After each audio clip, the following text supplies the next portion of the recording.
Hello student, welcome back to SV chemistry. बच्चों, आज हम पढ़ेंगे क्लास 12th ऑर्गेनिक केमिस्ट्री में haloalkanes and haloarenes chapter का एक बहुत ही important topic SN1 and SN2 reaction पर बेस्ड क्वेश्चन। सो बेटा, बहुत ही इंपॉर्टेंट टॉपिक है और एवरी ईयर इस टॉपिक से बोर्ड एग्जाम में क्वेश्चन बनते हैं। सो SN1 एंड SN2 रिएक्शन सभी बच्चों ने पढ़ रखी है, तो हम सबसे पहले समझते हैं कुछ important point SN1 and SN2 reaction पर बेस्ड, और उन्हीं इंपॉर्टेंट पॉइंट के बेस पे हम SN1 एंड SN2 रिएक्शन के क्वेश्चन सॉल्व करेंगे। सो बेटा, SN1 रिएक्शन जो होती है वो 2 स्टेप में कंप्लीट होती है। एक पॉइंट तो हमें ये पता होना चाहिए कि SN1 रिएक्शन 2 स्टेप में कंप्लीट होती है। सेकेंड पॉइंट जो है वो हमारा ये है कि स्टेप 1 में क्या होता है, कार्ब कैटायन बनता है जो कि होता है स्क्वायर प्लेनर, यानी कि sp2 हाइब्रिडाइज्ड। और स्टेप 2 में बनता है बेटा रेसिमिक मिक्सचर, रेसिमिक मिक्सचर बनता है। ये सेकंड पॉइंट हमें पता होना चाहिए। थर्ड इंपॉर्टेंट पॉइंट जो है इसका बेटा कि यहाँ पर हमें वीक न्यूक्लियोफाइल रिक्वायर्ड होते हैं, वीक न्यूक्लियोफाइल रिक्वायर्ड होते हैं, और हमें चाहिए होते हैं polar protic solvent, polar protic solvent हमें चाहिए होते हैं इस रिएक्शन के लिए। ये जो बेटा वीक न्यूक्लियोफाइल होता है ये फ्रंट अटैक भी कर सकता है और बैक अटैक भी कर सकता है, और ये बैक अटैक और फ्रंट अटैक करता किस पे है, कार्बोकेटाइन पे। देन हमें क्या मिलता है, रेसिमिक मिक्सचर मिलता है।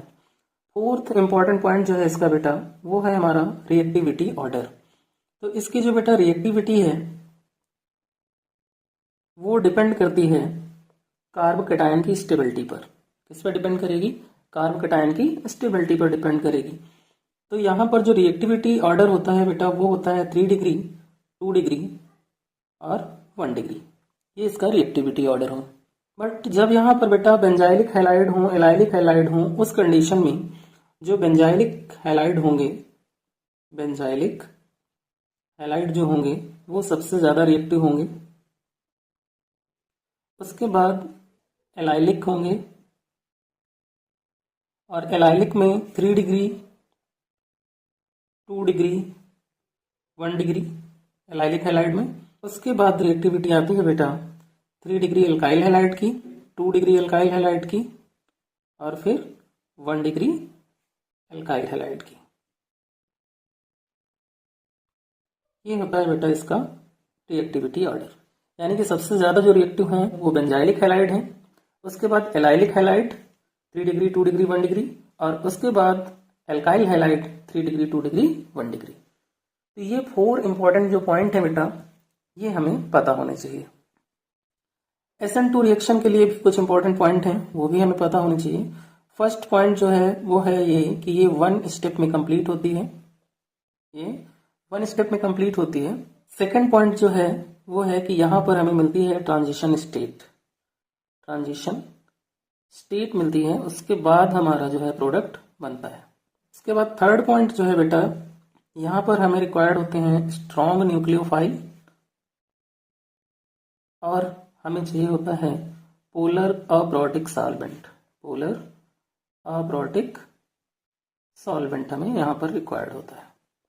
अब बेटा पोलर अप्रोटिक सॉल्वेंट जो होते हैं वो क्या होते हैं, वो लो पोलैरिटी के सॉल्वेंट होते हैं, जैसे कि एसीटोन, डाइमिथाइल फॉर्मल्डिहाइड, ये हमारे पोलर अप्रोटिक सॉल्वेंट हैं। और यहाँ पर बेटा स्ट्रॉन्ग न्यूक्लियोफाइल जो होता है वो ओनली बैक अटैक करता है, क्योंकि स्टेरिक हिंड्रेंस ज़्यादा होने की वजह से ये फ्रंट अटैक नहीं कर पाता।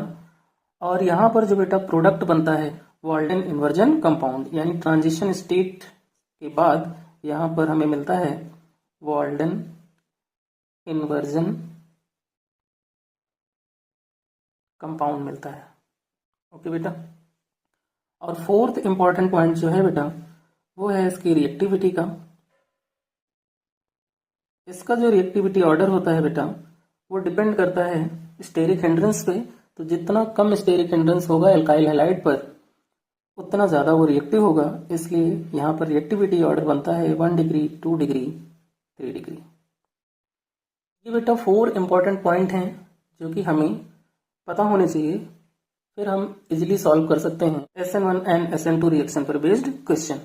यहाँ पर बेटा एक इंपॉर्टेंट पॉइंट और है जो दोनों के लिए है, SN1 एंड SN2 दोनों के लिए, कि हाइड्रोजन हैलाइड अगर हमारे पास हैं तो सबसे ज़्यादा रिएक्टिव होगा RI, उसके बाद RBr, फिर RCl, फिर RF।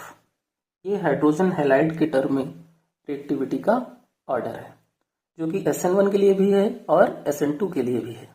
तो बच्चों ये इंपॉर्टेंट पॉइंट आपको समझ में आ गए। अब इन्हीं इंपॉर्टेंट पॉइंट के बेस पे हम करेंगे PYQ क्वेश्चन। फर्स्ट क्वेश्चन है बेटा हमारा, which would undergo SN1 reaction faster in the given pair. यहाँ पे हमें 2 पेयर गिवन है, एक CH3 CH2 Br का, यानी कि 1 डिग्री अल्काइल हैलाइड है हमारा, और एक हमारा जो है वो 2 डिग्री अल्काइल हैलाइड है। और क्वेश्चन ये कह रहा है कि SN1 रिएक्शन में इन दोनों में से फास्टर रिएक्शन कौन देगा। तो बेटा SN1 रिएक्शन में जो रिएक्टिविटी ऑर्डर होता था वो क्या होता था, 3 डिग्री होता था, फिर 2 डिग्री होता था और 1 डिग्री होता था। सो यहाँ पर बेटा 2 डिग्री जो है वो SN1 रिएक्शन फास्टर देगा। तो करेक्ट आंसर हमारा 2 डिग्री अल्काइल हैलाइड होगा। नेक्स्ट टाइप का जो क्वेश्चन आता है बेटा कि identify the chiral molecule in the following pair. इन दोनों पेयर में कौन सा कायरल। तो कायरल की कंडीशन ये होती थी बेटा कि कार्बन पर जो 4 ग्रुप और एटम अटैच्ड हों वो सारे के सारे क्या होने चाहिए, डिफरेंट होने चाहिए। ठीक है, तो इन दोनों में हमें ये फाइंड करना है कि कौन सा ऐसा है जिसपे डिफरेंट ग्रुप और एटम अटैच्ड है। तो ये तो बेटा यहाँ कॉर्नर पे हमारा क्या हो गया, CH3 हो गया, ये हमारा क्या हो गया, CH2 हो गया, और यहाँ पर हमें क्या मिला, CH, और यहाँ पर हमें मिल गया CH3। तो जिस कार्बन पे बेटा Cl लगा है उस कार्बन पर एक CH3 लगा है, एक H लगा है और एक CH3CH2 यानी कि C2H5 लगा हुआ है। तो ये बेटा हमारा कायरल कार्बन हुआ। क्यों? क्योंकि इस पे 4 के 4 ग्रुप और एटम जो है वो डिफरेंट है। कार्बन पर एक Cl है, एक H है, एक मिथाइल है और एक इथाइल है। तो ये हमारा क्या होगा, कायरल मॉलिक्यूल होगा। तो आंसर हमारा फर्स्ट वाला ही करेक्ट है। समझ में आ गया बेटा। नेक्स्ट क्वेश्चन है बेटा हमारा, which one is more reactive towards SN1 substitution reaction. इन दोनों में SN1 सब्सटीट्यूशन रिएक्शन में मोर रिएक्टिव कौन सा है, यानी रिएक्टिविटी किसकी ज्यादा है। तो रिएक्टिविटी चेक करने के लिए क्या करते हैं हम, कार्ब कैटायन चेक करें। तो अगर हम यहाँ पर कार्ब कैटायन बनाएं इसका, तो C6H5 लगा है, यानी कि यहाँ पे क्या बनेगी, बेंजीन रिंग, और इस बेंजीन रिंग पे ये हमारा आएगा CH और एक हमारा क्या आएगा, CH3, और इस पे आ गया प्लस का चार्ज, यहाँ से Br हमने रिमूव कर दिया। तो ये हमारा क्या हो गया, कार्ब कैटायन हो गया। एक एराइल ग्रुप है और एक एल्काइल ग्रुप है। इसका भी अगर हम स्ट्रक्चर ड्रा करें तो यहाँ पे 2 C6H5 लगे हैं, तो एक रिंग हमारी हो जाएगी ऐसे, इस पे कार्बन और इस पे H, इस पे प्लस का चार्ज, और एक रिंग हमारी ये हो जाएगी। अब आप इजिली यहाँ पर आइडेंटिफाई कर सकते हो कि स्टेबिलिटी किसकी ज़्यादा है। तो यहाँ पर बोथ एराइल ग्रुप है ना, 2 एराइल्स ग्रुप है यहाँ पे। तो ये बेटा जो है ये क्या है, मोर स्टेबल है। क्या है, मोर स्टेबल कार्ब कैटायन है। सो रिएक्टिविटी डिपेंड करती है कार्ब कैटायन की स्टेबिलिटी पे। सो ये यहाँ पर ज़्यादा रिएक्टिव होगा। ये हमारा आंसर हो गया। समझ में आ गया बेटा। नेक्स्ट टाइप का क्वेश्चन करते हैं। क्वेश्चन है, which would undergo SN2 reaction faster in the given pair and why. यहाँ पर 2 हमें अल्काइल हैलाइड गिवन है और पूछा है कि इन दोनों में से कौन सी SN2 रिएक्शन फास्टर देगा और क्यों देगा। सो बेटा ये देखो हमारा 1 डिग्री अल्काइल हैलाइड है और ये हमारा 3 डिग्री अल्काइल हैलाइड है।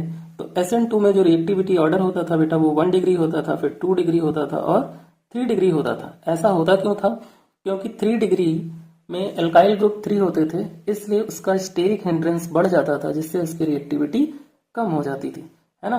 तो 3 डिग्री में क्या होगा, स्टेरिक हिंड्रेंस ज्यादा होगा तो रिएक्टिविटी इसकी कम हो जाएगी, जबकि 1 डिग्री में स्टेरिक हिंड्रेंस कम होगा, इसलिए SN2 रिएक्शन फास्टर देगा फर्स्ट 1 डिग्री वाला।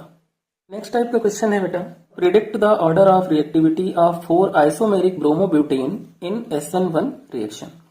इसने ये कहा है कि हमारे पास ब्रोमोब्यूटेन है, तो पहले हम क्या करें, ब्रोमोब्यूटेन बना लें, है ना। CH3 CH2 CH2 CH2 Br, ये हमारा है ब्रोमोब्यूटेन। अब हम इसके बनाएंगे क्या बेटा, आइसोमर बनाएंगे। तो आइसोमर क्या होगा, CH3 CH Br CH2 CH3, एक इसका ये आइसोमर हो गया। एक आइसोमर बेटा होगा CH3 का whole twice CH CH2 Br, 3 isomer हमने बना लिए। और फोर्थ आइसोमर जो होगा बेटा वो होगा CH3 का होल थ्राइस CBr। ये 4 आइसोमर हमने बनाए किसके, ब्रोमोब्यूटेन के। अब यहाँ पर हमें रिएक्टिविटी ऑर्डर बताना है, तो रिएक्टिविटी ऑर्डर चेक करते हैं। इसको हम A कर लें, इसको B, इसको C और इसको D। तो SN1 रिएक्शन के लिए पूछा है इसने, तो SN1 रिएक्शन के लिए सबसे ज्यादा रिएक्टिव बेटा कौन होगा, 3 डिग्री। तो सबसे ज्यादा रिएक्टिव जो हमारा हुआ वो कौन सा हुआ, D हुआ, क्योंकि ये 3 डिग्री एल्काइल हैलाइड। अब 2 डिग्री एल्काइल हैलाइड हमारा ये है B, क्योंकि जिस कार्बन पे Br लगा है उसके वन साइड इथाइल है, वन साइड मिथाइल है और उस पर एक H लगा है। तो D के बाद हमारा B जो होगा वो ज्यादा रिएक्टिव होगा। उसके बाद हमारे पास बचा C एंड A। तो A में क्या है बेटा कि A जो है हमारा नॉर्मल ब्रोमोब्यूटेन है 1 डिग्री, और C जो है हमारा वो आइसो ब्रोमोब्यूटेन है। तो जो ब्रांच आइसोमर होते हैं उनकी रिएक्टिविटी जो होती है वो नॉर्मल आइसोमर के कंपैरिजन में ज्यादा होती है। तो यहाँ पर A से ज्यादा रिएक्टिव होगा C और A जो होगा वो लेस रिएक्टिव होगा। तो ये बेटा हमारा क्या बनेगा, 4 आइसोमेरिक ब्रोमोब्यूटेन का रिएक्टिविटी ऑर्डर। तो ये थी बेटा वो सिंपल ट्रिक्स के लिए कुछ पॉइंट। ये पॉइंट आप मेमोराइज रखें और उस पर बेस्ड क्वेश्चन आप इजीली सॉल्व कर पाएंगे। तो बच्चों अगर वीडियो अच्छा लगा हो तो वीडियो को लाइक करें, चैनल को सब्सक्राइब करें और वीडियो को शेयर करना मत भूलें। मिलते हैं ऐसे ही और इम्पोर्टेंट वीडियो के साथ नेक्स्ट वीडियो।